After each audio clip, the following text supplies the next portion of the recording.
Welcome to the video here. I wanted to make this a good carp, fall fish, sucker fish, like tips, tricks, and what gear I use kind of video.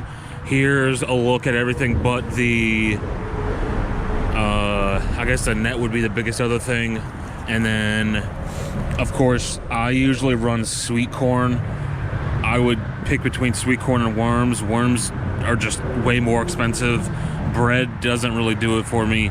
And then another expensive choice would be boilies, I think they're called. Check the spelling on that. I know I've learned from it from EU. I would probably do both of these. You probably want a nice, strong pair of... I mean, you could probably always get it done with the forceps, but the pliers are probably what you really want. Forceps, if it gets real deep into their mouth, real deep into their throat, then you're gonna want those. And then, of course, I would rather have two rod holders for two rods, so they're sticking up, and it's just easy. I think it's easier to see the bites, easier for the fish to like hook themselves. I think it's many benefits, and they're pretty cheap, I'm pretty sure. Both of these setups are quite cheap except for this rod. I've got a 2000 Daiwa Strike Force, and then 2500, like, of course, really similar, but my rods here, they're both very, very different. This cheap heavy rod is a little bit too heavy for this application, but it still works. You just don't go horsing them in. And then this one's a medium, 6'6". I think this is a 7 foot. 6'6" medium, if I didn't say that. And then all of the setup of the hook and weights are the same. I don't really remember what the size hook of that is, but you can see just how small it is compared to like my pinky and everything. This is one of the bigger weights, but the thing is with the weights, I think I've got about 14 mile/hour winds, a little bit of movement in the water, so I think I'm really happy with where the weights are at. I need some weight to it. If it was crystal clear, no wind, just the slowest I've ever seen moving it, then I might go to no weight whatsoever, and then I'd vary it in between. What else? Net is good because if I catch a carp today without a net, it's gonna be me probably going over to that little hole right there because I can't pluck them out of there, and it's gonna be difficult, and I'm an idiot for not bringing the net to make it easier. But I don't know if I'm gonna get this carp or get a carp on this particular day, one of the colder days, and yeah, but we'll see. It's gonna be, I think it's like 6 days and then a 7th dud of a day where I tried a nearby pond and different part of the creek. And then I guess I'll get into where I'm throwing it, why I'm throwing it, certain stuff like that when I got those bad boys in. For placing these in here, I'm gonna be putting it on slight angles. It doesn't need to be straight up. And I'm gonna space these apart. Not only that, but space the placement of the corn apart as well. Stick them in pretty good, just so they got a good, especially like with this amount of muddiness, they're gonna need pretty good base, pretty good, whatever you want to call it. But the thing with putting the corn on, I'm gonna stick to 2 or 3. A lot of the times I'll go up to 3 or 4 pieces or kernels, and that I think is just too much. Not for the carp, but definitely for the, of course, panfish, but even fall fish, I'd say, which can get kind of big. And then what I'm gonna do, since this rod, they're both 100% of the same line, that's lime green 40-pound braid, so I'm not gonna prioritize that into what I think is the best fishing area. I'm gonna put this there, which I think is going to be about in the middle of the bridge supports. Nice deep hole running through, and that's where I'll usually get bites, usually get catches, especially now.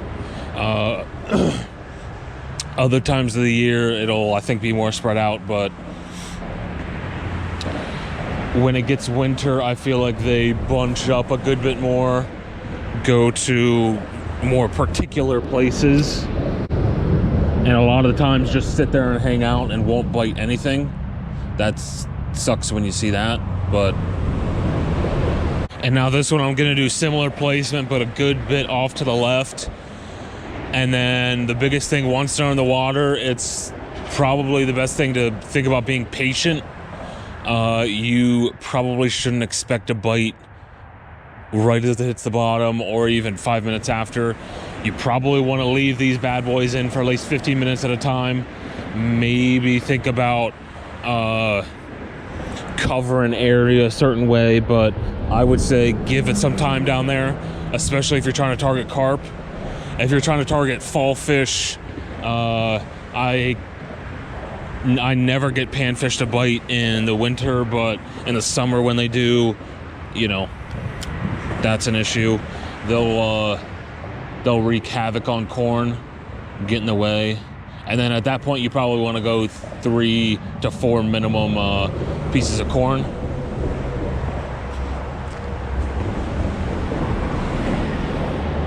But along with being patient, when you do see just one little bounce, one little possible nibble, you don't want to just immediately pick it up, set the hook.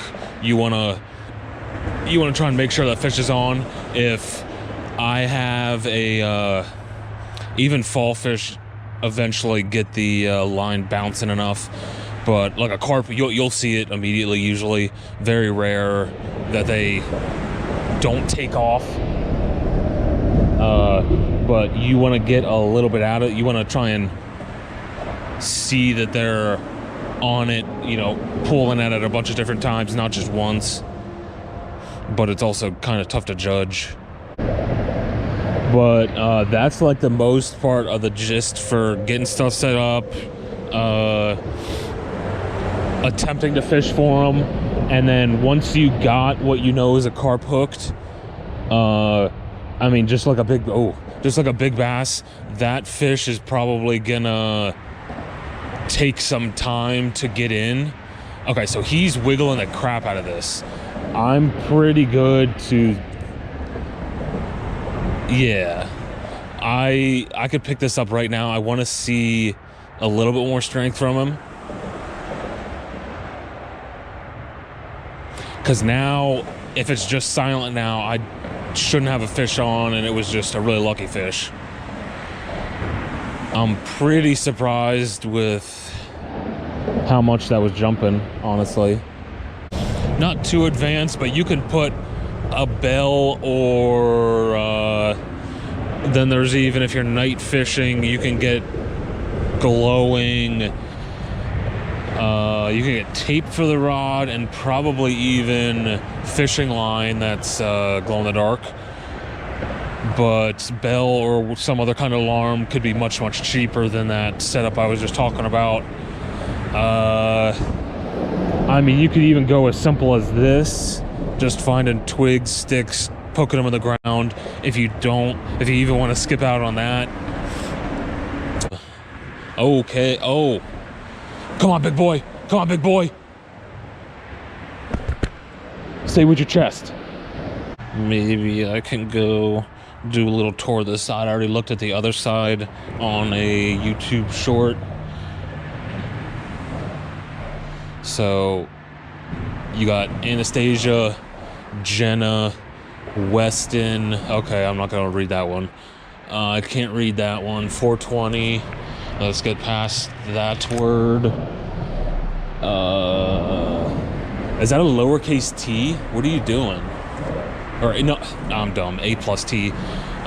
We got circles beating. Oh. Okay, circles winning 2 here. Tie. We got X's winning. That's a snap. Okay, we got boob. We got boob right there. Okay, you can't let this happen. That's a full top row, and you're going boop, boop, boop. I think you're blindfolded there. Yep, and I just snagged it on something.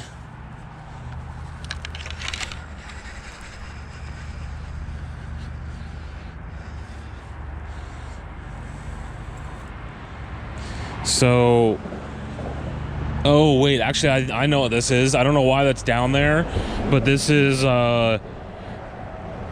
we install plastic liners, which, you know, sounds as bad as it is. Some aren't plastic and are compostable, but then again, those don't stay forever. So this is just a matting or a liner we put right on the ground and then have the grass grow up through it. I screwed this up and got it. Okay. So that's going in the pocket. I'll throw that away later. Well, if you didn't get a good look at it, just this dark plasticky.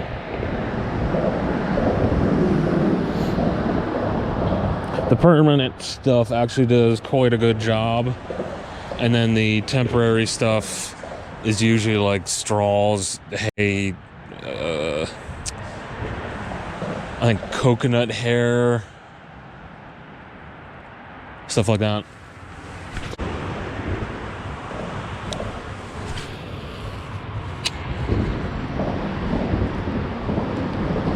Let's get it. Okay, yep.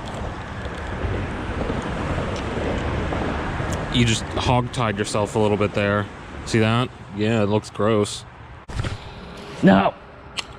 Smack the underside of the bridge now. I mean, it's still working, so it's fine, I guess. I think I have destroyed at least 2 crankbaits and like 2 or 3 whopper ploppers. Ooh. And then tap the downed tree. Did my buddy here just... Yep. Giving it some drag. I'll just take it out.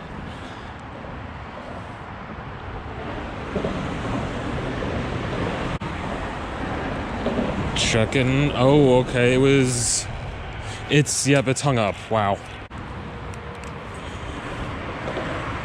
I somehow still have the hole set up, and it didn't even bend out the hook. What the heck? Okay,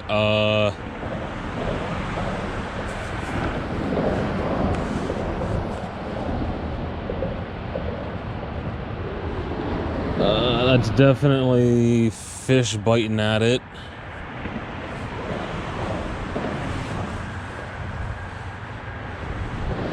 And biting and not getting hooked, it seems. Oh, okay. Yeah, got something. Is it a carp? Yeah, carp are good fall fish. Yeah, look like a golden of a carp. No, it's a fall fish. And this is why I'm getting missed bites. These guys got smaller mouths, you know, I guess are just little wizards and not really able to get hooked.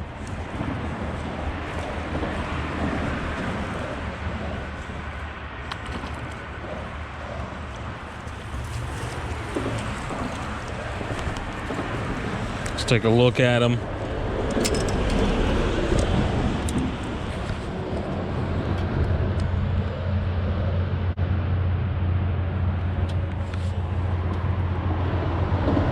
Oh, great. That's him coughing up a bunch of blood because he swallowed that too much.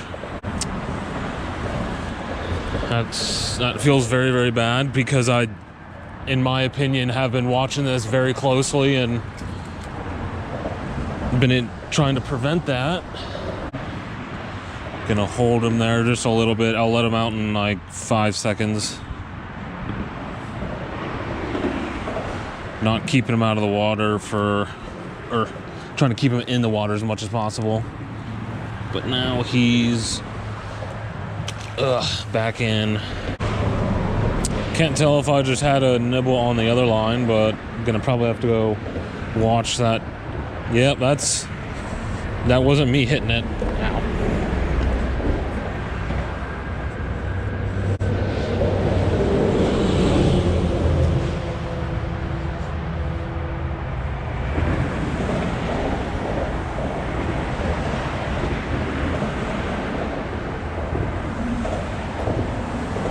Still, yep. That's a lot of bouncing to me. But it's not giving me any good pull. Okay, there's a good pull. Well, I think I gotta check it. There we go. Oh, that's a good carp. No wonder he didn't know. He's just a chonky boy. Oh, he's one of the big ones.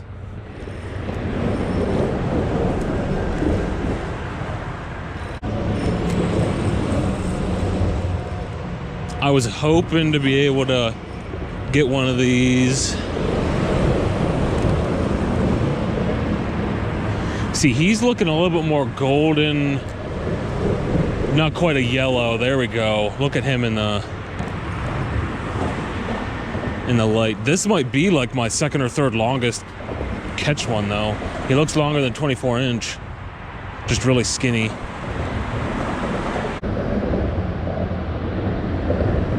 Always fun to catch these guys. They're great fighters.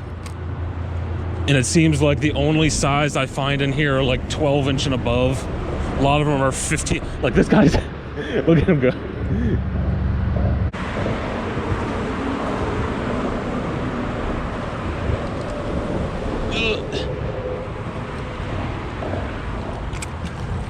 No. Yeah, I just bonked him with the net and he gets another last wind, whatever you want to call it.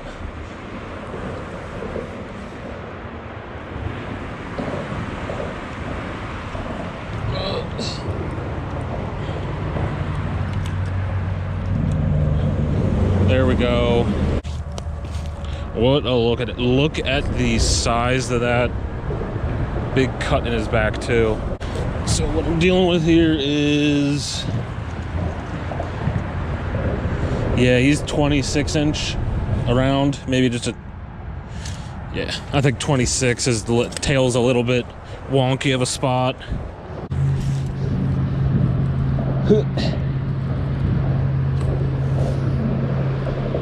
So I'm talking about another decent carp out of here. I think he's second longest actual real catch on one. And yeah, you could see just how slimy they are. They're on the slimier side, but heck of a fighter. Here's his big old scar on his back. He's a survivor. Probably should have tossed him a little bit further out, but he's good. There's good depth. Now this I shouldn't have held one. I knew I shouldn't have. Yeah, the slime is not coming off. I guess another thing, probably rinse the heck out of your net when something like that happens.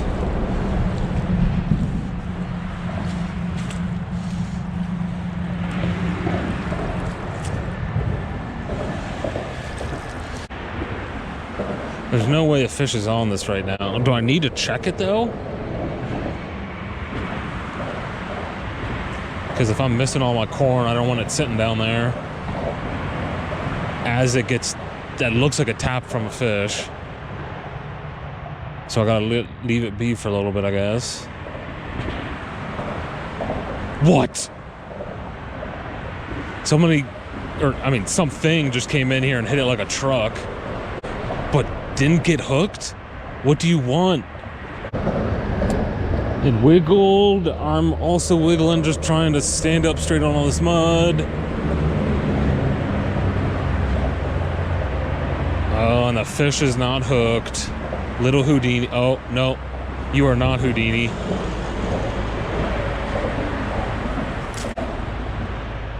Right?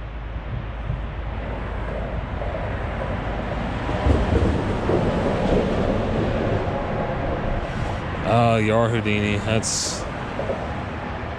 They weren't that aggressive of hits, but you sure nibble at it a bit. Uh-oh. Could this be the one? The fall fish that saves the day.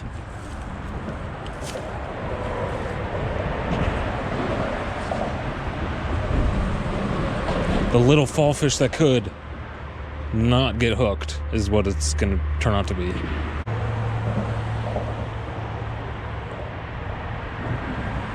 Oh. That's new. I think I just need to test it and set the hook into it. Yep. Yeah, I guess he heard me before I said it. Definitely fall fish, right? He's just a little guy. Yep. Oh, there's all the corn getting spit out. And I think this is how I'll end it. I was planning on leaving kinda soon.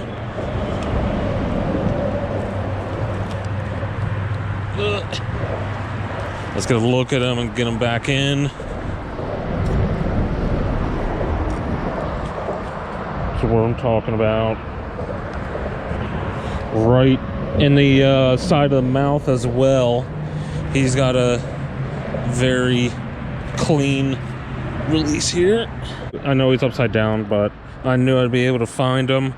One of the more productive days, I guess. You know, a lot of days I'll get a couple bites here and there, but this one was a carp and a fall fish. Really nice sized carp too.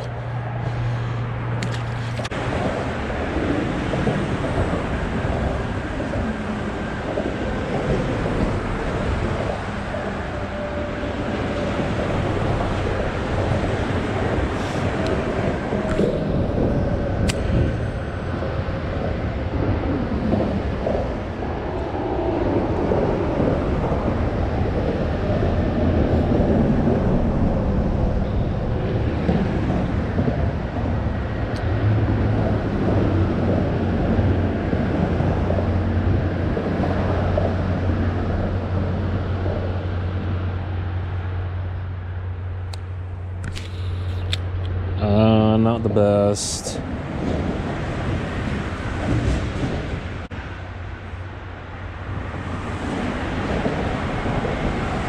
Really? I just passed over this with this lure, and then I'm sure there's a fall fish, right? I'm sure this fall fish just was like, I'll go for the corn, I guess. That other thing looked good, but whatevs. Here comes the sun. Do do do do. This is great. I can actually see the line in the water. Really? This is 40-pound lime green braid, and you hit this one first. What is wrong with you? Are you blind?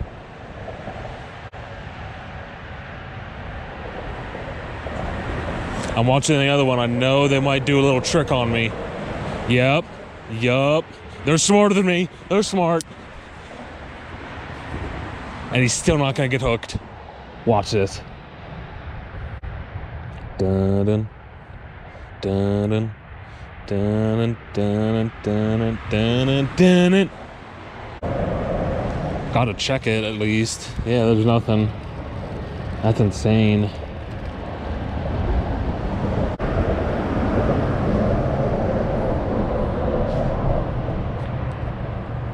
Wonder if the ice is safe when it's like 45, 46 degrees right now. Oh wait, that's actually...